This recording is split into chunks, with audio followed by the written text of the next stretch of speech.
দেশের আইনে নিষিদ্ধ জুয়ার বিজ্ঞাপনে সাকিব আল হাসান। সাকিব মানেই বিতর্ক, সাকিব মানেই আলোচনা সমালোচনা।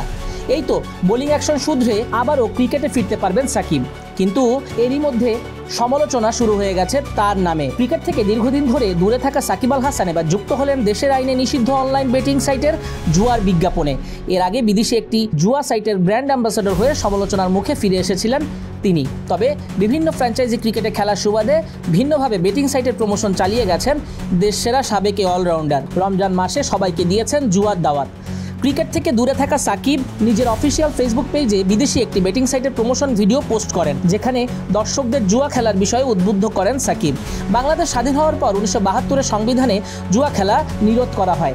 সংবিধানের 18 অনুচ্ছেদে বলা হয়েছে, বণিকা বৃত্তি বা জুয়া খেলা নিরোধের জন্য রাষ্ট্র কার্যকর ব্যবস্থা গ্রহণ করবে। এছাড়া বাংলাদেশের জুয়া প্রতিরোধে প্রচলিত আইনেও জুয়া খেলা অবৈধ। দেশের সাবেক আইন প্রণেতাদের একজন হয়ে সাকিব এবার সরাসরি সেই জুয়ার বিজ্ঞাপনে যুক্ত হলেন। এর আগে যারাই দেশের জুয়া প্রমোট করেছেন তাদেরকে আইনের আওতায় নিয়ে আসা হয়েছে। তবে দেশীয় এক স্পোর্টস চ্যানেল স্বাধীনভাবেই করে যাচ্ছে জুয়ার প্রমোশন। সাকিব ভক্তদের একটাই কথা, সাকিব একা করলেই কেন দোষ, অন্যরা করলে কেন সবাই পার পেয়ে যায়।